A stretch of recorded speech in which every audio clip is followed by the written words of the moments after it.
The air was thick with anticipation as the executioners began their work. Severing his genitals and burning them before his eyes, his screams echoed through the square, a chilling sound of agony and despair. On November 24, 1326, the marketplace of Hereford, England, was a sea of onlookers, nobles, clergy, merchants, and peasants, all gathered in grim anticipation of a brutal spectacle. In the center, above the crowd, a wooden platform stood like a throne of doom.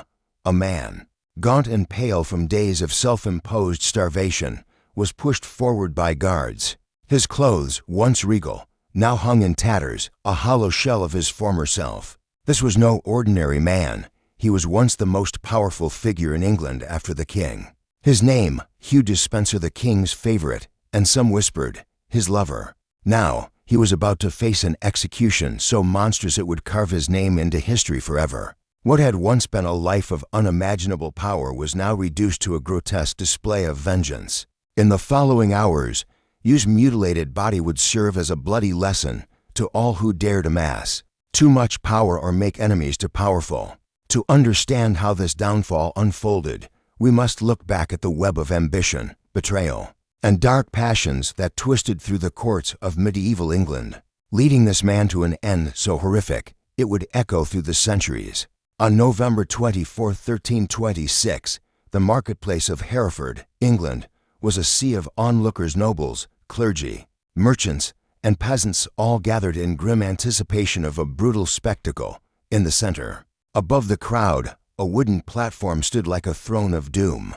A man, gaunt and pale from days of self-imposed starvation, was pushed forward by guards. His clothes, once regal, now hung in tatters, a hollow shell of his former self. This was no ordinary man. He was once the most powerful figure in England after the king. His name, Hugh Despenser, the king's favorite, and some whispered, his lover. Now, he was about to face an execution so monstrous it would carve his name into history forever. What had once been a life of unimaginable power was now reduced to a grotesque display of vengeance. In the following hours, Hugh's mutilated body would serve as a bloody lesson to all who dared amass too much power or make enemies too powerful. To understand how this downfall unfolded, we must look back at the web of ambition, betrayal, and dark passions that twisted through the courts of medieval England, leading this man to an end so horrific it would echo through the centuries. As Hugh Despenser's bond with Edward II grew ever more intimate, a sinister shadow crept across the kingdom. With each passing day, his power swelled, and so did his thirst for control. A ravenous hunger for lands and wealth consumed him, and using his influence over the king, he began to twist the legal system to his advantage. Have you subscribed to my channel yet? Please hit that subscribe button for me. In return, I'll keep bringing you even better videos about the world's most brutal and unjust torture cases. Don't forget to leave a comment down below if you have any ideas or suggestions. Nobles who once held lands of their own now saw their estates vanish into Hugh's grasp, their titles and lands claimed by royal decree. Vulnerable widows, too, found their possessions stolen through deceitful manipulation. One of the most tragic victims was his own sister-in-law, whom he forced into surrendering valuable properties, a cold betrayal that left her powerless. In 1321, during a rebellious uprising, Hugh was exiled from England. Yet, far from being a man in defeat, he found a dark purpose. During his time away, he became a pirate, viciously attacking English merchant ships. His actions were not only a demonstration of lawlessness, but a chilling act that revealed his utter disregard for any moral boundary. When Edward II regained control, Hugh returned more powerful, more ruthless than ever before. Between 1322 and 1326, the Despensers did not simply serve the crown, they became it. Hugh controlled all access to the king, manipulated the royal finances, and ruled over vast territories. One chronicler described him as the King of England in everything but title. However, whispers at court spoke of something far darker than mere ambition. Rumors of a forbidden, intimate relationship between Hugh and the king spread like wildfire. Though Hugh was married and had children, many believed that the bond he shared with Edward went far beyond loyalty or friendship. They called him a sodomite, a term used to condemn his supposed sexual relationship with the king, an accusation that carried grave consequences in a time when the church viewed such acts as not only sinful but a direct assault on both divine and societal order.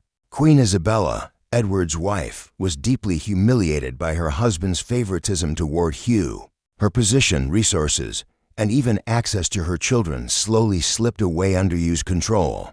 In 1324, Hugh went so far as to confiscate Isabella's lands and imprison those closest to her. Her children were torn from her arms and placed into Hugh's wife's care. Humiliated and desperate, Isabella found an unlikely ally when she was sent to France in 1325 to negotiate a peace treaty. There she met Roger Mortimer, a powerful baron and former prisoner of the Tower of London, who had escaped and fled to the continent. Mortimer and Isabella formed a secret alliance, one that would set in motion a conspiracy to overthrow Edward II and destroy Hugh Despenser once and for all. In September of 1326, the air was thick with treachery as Isabella and Roger Mortimer, backed by a small but fierce army of mercenaries, set their sights on England. What no one could have anticipated was the speed with which the English nobility flocked to their side, eager to topple the tyrannical regime that had long poisoned the land.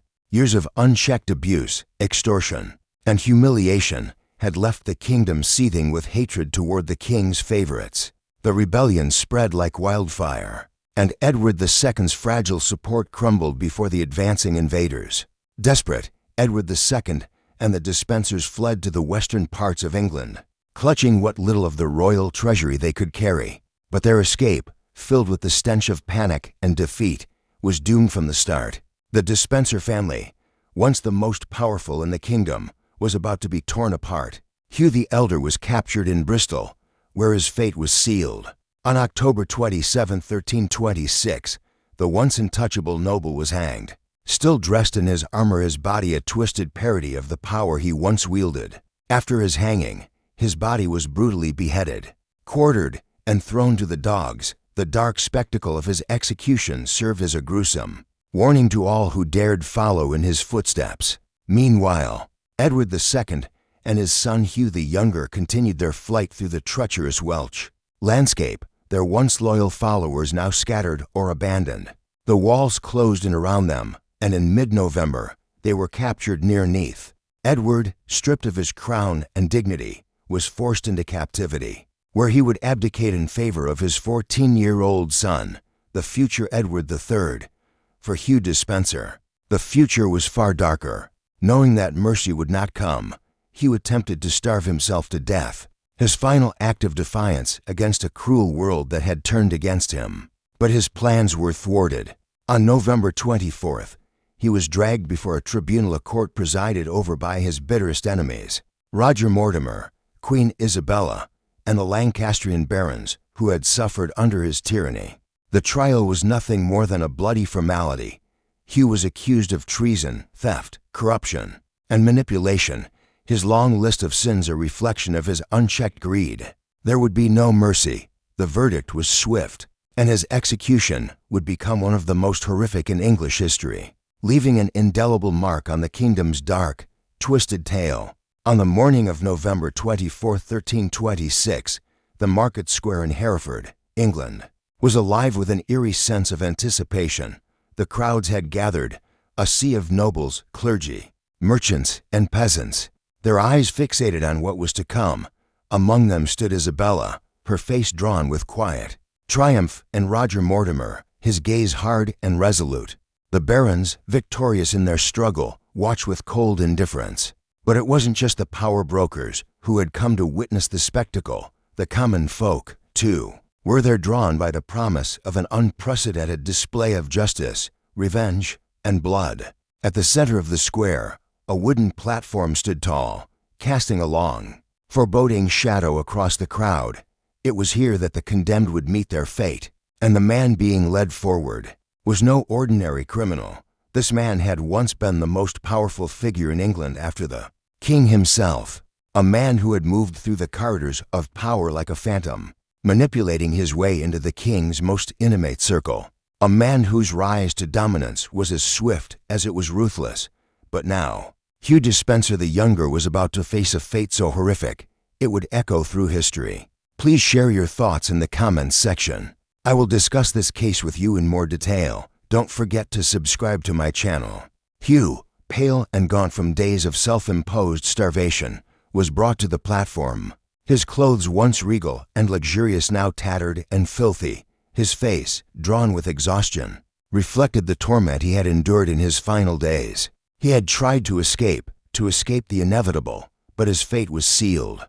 The crowd fell silent as the guards tied him to a tall ladder, ensuring that his suffering would be visible to all. It was a punishment unlike any other, a punishment designed not just to kill, but to humiliate, to break him in front of the eyes of a kingdom that once bowed to his every command. A crown of nettles, cruel and sharp, was placed upon his head, mocking the royal crown that he had once shared with Edward II. It was a grotesque parody, a symbol of the power he had so arrogantly enjoyed. Biblical verses denouncing arrogance and evil were scrawled upon his skin, a final insult to his pride and his sins. The crowd shifted, muttering in anticipation, as they realized that this would not be a simple execution. What was about to unfold would be something far darker. According to chroniclers, it was at this moment that the real horror began.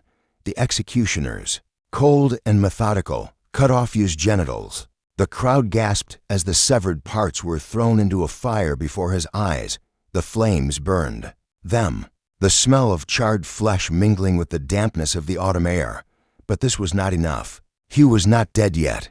His abdomen was then sliced open, his entrails pulled out slowly, one piece at a time, and thrown into the fire. It was said that Hugh, still conscious, let out a terrible, inhuman howl, a sound so dreadful that it sent chills through the gathered crowd. His suffering seemed endless, stretching into eternity, but the spectators, bloodthirsty, eager for the spectacle, watched with twisted delight.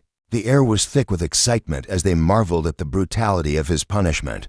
Finally, after what seemed like an eternity of suffering, Hugh Despenser was hanged.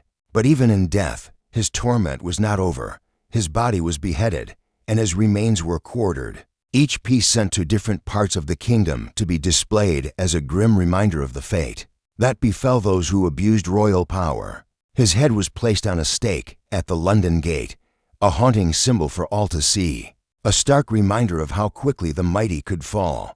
The spectacle was over, but the message was clear. No one, not even the king's favorites, were above the law. The brutality of Hugh Despenser's execution served a dual purpose. On one hand, it was an act of revenge for the cruelty and greed he had shown during his time in power. He had manipulated, extorted, and humiliated many, but now it was his turn to suffer. On the other hand, it was an attempt to purge what many believed was the stain he had brought upon the kingdom. His influence over Edward II, particularly their alleged sexual relationship, had caused much unrest, and many believed that his very presence had polluted the royal court. His public castration was a final, grotesque gesture, one meant to highlight and punish the transgression of power, sexuality, and sin. Just 4 years later, in December of 1330, Hugh's widow, Eleanor de Clare, received permission to collect and bury what remained of her husband's body. But what she found was a tragic, undignified end to a man who had once been the second most powerful person in the kingdom. Only his head, a femur bone, and a few fragments of his body were recovered. The rest of him had been lost to the winds of history, scattered across the land like the remnants of a forgotten kingdom. Meanwhile, the fate of Edward II was no less grim. After being kept prisoner for some time, he met a brutal end. The most enduring legend surrounding his death is that he was murdered by a red-hot poker, cruelly inserted into his rectum. The method was said to leave no visible marks, but it was a twisted reminder of his alleged sexual practices. Though this story is contested by some modern historians, its gruesome symbolism echoes the same dark justice that had been applied to Hugh Despenser. The fall of Hugh Despenser and Edward II remains one of the most turbulent and violent periods in English history. For centuries, the story of their relationship, shrouded in rumors and moral condemnation, has been told and retold. Edward was often depicted as a weak king, overwhelmed by his passions, while Hugh was portrayed as a manipulative figure who exploited the monarch's vulnerability.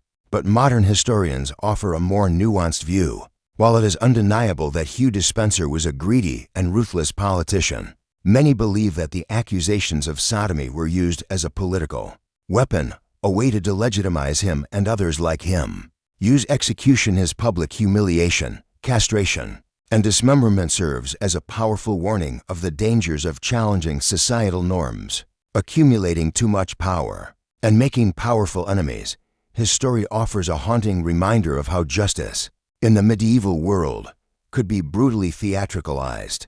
It wasn't just a legal act, it was a spectacle designed to communicate political and moral messages. The punishment of his body was laced with meaning about sexual transgression, political corruption, and the restoration of social order. Hugh Despenser's fall from grace was as spectacular as his rise. He went from being a relatively obscure knight to the most powerful man in the kingdom, only to end up as a quartered body displayed at the four corners of England. His tale is a testament to the fluctuating nature of political fortune and to the fact that, in the medieval world, no one was beyond the reach of vengeance. In a final twist of fate, the regime that replaced Edward II and the Despensers was short-lived. Queen Isabella and Roger Mortimer, the very people who had overseen Hugh's execution, were themselves overthrown just 4 years later when Edward III, the young son of Edward II, assumed the throne. Mortimer was eventually hanged as a traitor, though he was spared the brutal tortures that had been meted out to Hugh. Today, nearly 700 years later, the story of Hugh Despenser continues to fascinate and disturb.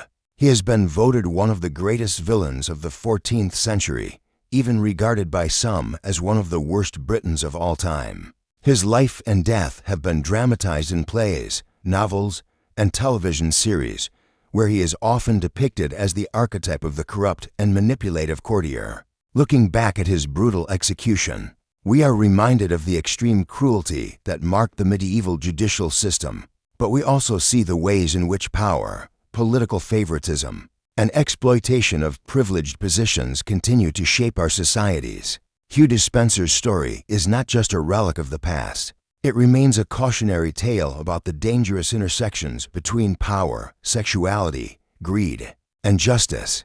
The controversial relationship between Hugh Despenser and King Edward II serves as a powerful reminder of how unchecked desires and hidden motives can distort the course of history. It challenges us to reflect on the boundaries of power, loyalty, and personal connection.